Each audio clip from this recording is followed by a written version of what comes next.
Like, if this is your first movie, like, yeah, you're going to have a career after that. Some people's first movie is just like, it was all right. You know, the cinematography is fine. Every single shot in this is just awesome.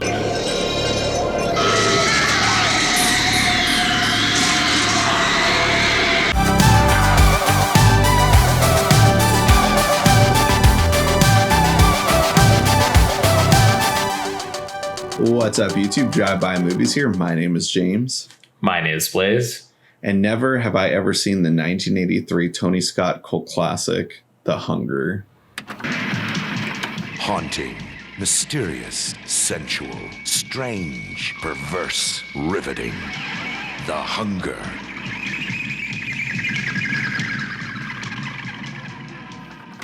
The Hunger stars Catherine Deneuve, David Bowie, and Susan Sarandon, and the film is about a love triangle that develops between a beautiful yet dangerous vampire, her cellist companion, and a gerontologist. So this was one of those movies that was always on my watch list on Letterboxd. Like, I want to check this out at some time. I do love David Bowie, especially when he makes appearances in movies, because he did have like a pretty decent acting career. He's all in like, you know, pretty decent movies. Everyone obviously remembers him from Labyrinth, but obviously it's a Nicholas Roeg's masterpiece, The Man Who Fell to Earth. It's in this film and countless others. Those are the only three that I can remember, of course, but I think Labyrinth is what majority of people remember. But yeah, this film was up there, and obviously I wanted to see that first movie that Tony Scott had directed. But for you, James, why was this in your VHS collection and you hadn't watched it yet? So actually, it was a movie I had never heard of until I saw it on VHS at Amoeba Records here in Hollywood before, well, at their original location. But yeah, I've been collecting VHS for years, and it was just one I came across, like, what is this? A David Bowie vampire movie? It just sounded so trippy and caught me off guard and stuff. And I was so pleasantly surprised by how different this movie was watching too. And I also remember being caught off guard that it was directed by Tony Scott, because, you know, he's mainly known as being like a more of an action director and stuff. Like, the only movie I've really seen by him is just Top Gun and True Romance. I know he's like done countless movies with like with Denzel Washington. Well, maybe not countless, but I know he's done at least 3 movies with him. But just the idea that he got to start with like a horror film and with David Bowie and Susan Sarandon also, who's also a big 80s star too. Like, I think she's a fantastic actress as well too.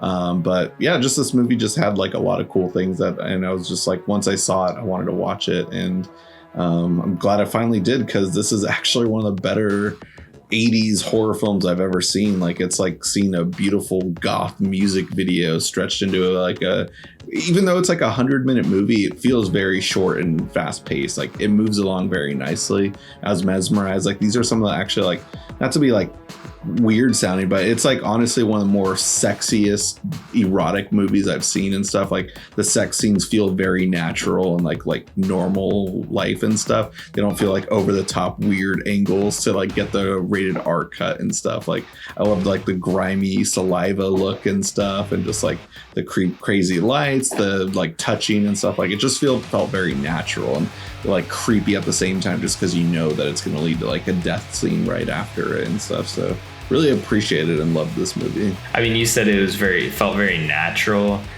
There's people like biting each other and shit, like, and it's like a close-up of like blood everywhere. This is definitely one of those films where, yes, the sex scenes are very sensual, but at the same time, there are also vampire sex scenes. So there's some vampire hickeys be going down in these scenes. So other than that, though, I do agree with you. I think this is some of the best cinematography I've seen, honestly, in a while. Like, the cinematography really jumps off the screen. I couldn't like watch this film without being mesmerized, because I was like, dude, even the most basic mundane stuff looks so good because the cinematography, it really, every single shot is like speaking to you, even just 2 people talking. Like, I thought that that's one of the things that made this film so electric, and I think has to be one of the reasons, besides the film being pretty damn good, it's probably one of the reasons that Tony Scott had such a huge and massive legacy and career, because this film really is a major, like, if this is your first movie, like, yeah, you're gonna have a career after that. Some people's first movie is just like, it was all right. You know, the cinematography is fine. Every single shot in this is just awesome. Yeah, this what shot, a way to start with a banger. Yeah. Yeah, it's just, I was literally gonna say, like, this film is such a banger, and it's freaking hilarious that, like, it's something that I don't hear people talk too often about this movie. It definitely gets like style points, at least for, you know, not being part of any, you know, other films, and also, of course, you know, being a vampire film that's not really like any other vampire movie I can think of. The plot is really there in the story, because the story is essentially about a vampire who has just, you know, at the beginning, a companion, which is played by David Bowie. He's this cellist. They met in the 1800s, and he has been given everlasting life, he thinks. But then one day he just starts aging like crazy, like literally aging within the minute, by hour, by second. And he meets this gerontologist that essentially studies age in primates and rats and different animals.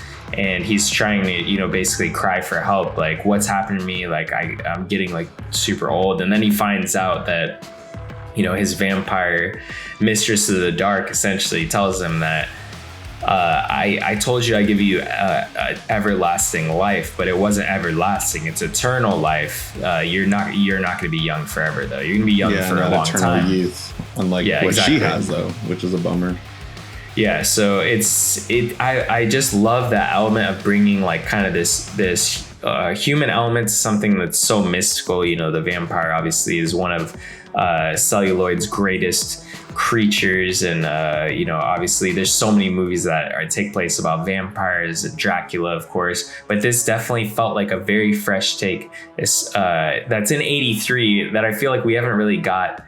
Maybe there's been some films since then that kind of have somewhat of a fresh take, but this just felt fresh watching it even in 2021. So that was just something that I could definitely appreciate, and I absolutely love this movie. Yeah, I think it's also one of the biggest inspirations for how we pursue, or like, you know, kind of just like capture or think of with the modern vampire. They've always been like the gothic person in the room. They've always had a gothic feel. But like, of course, some people might say the Lost Boys and stuff, but this movie was made a couple years before the Lost Boys and stuff. And like both these movies, I kind of feel like kind of revolutionized the way we now characterize vampires in modern cinema and stuff. They're now kind of always portrayed as like that goth look. And I think we definitely like have to thank this movie for it. It's a bummer that not that many people talk about it. It's not really appreciated that much I mean, it's a cult classic. A lot of people, it's known and people appreciate it. I think more of it has to do with it being a David Bowie movie, or starring David Bowie, just because he revolutionized music and is like, you know, will always be remembered for that and stuff. But like, you know, like there's a lot more to take away from this movie too, like the makeup effects. Like one movie that I really appreciated more recently was Suspiria, but let's be honest, the Tilda Swinton makeup just wasn't doing it. But like David Bowie and that like old person makeup, like that looks so natural and creepy and bizarre. Like it just looks so freaking good in this movie and stuff. And like, and then also the mummies that we see towards the end of this movie, that really caught me off guard and was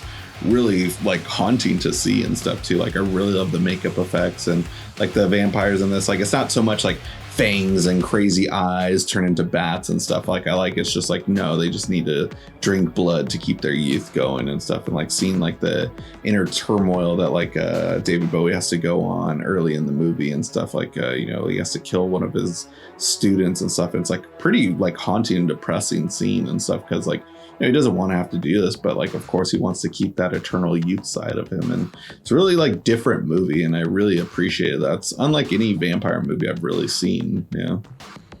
Yeah, definitely. I thought that this is just one of those movies where it kind of like, you chose this for Never Have I Ever. I hadn't seen it. I haven't really even heard of it. I think when I was looking at like the poster and stuff before the movie, I was like, oh, I think I've heard some people talk about this before, but I don't think I knew the extent of how good it was going to be going into it. So it really caught me off guard and kind of honestly just set the stakes for this week. I was like, oh, dude, I saw a good movie, yeah. You know? What a way to start the movie too. Also with Bela Lugosi's dead. I mean, of course, and everyone thinks of Dracula. Like I think everyone thinks of Bela Lugosi right away and stuff. And just like, what a way to like no, these are our vampires. These are goth vampires right here and stuff. Like, you know, that's like the kind of the classic like gothic anthem song. But like it was just really cool to see. I thought like. Yeah. Also, the soundtrack, the score, like so much positive things about this movie, and like if you haven't seen it, I highly recommend checking it out. Yeah.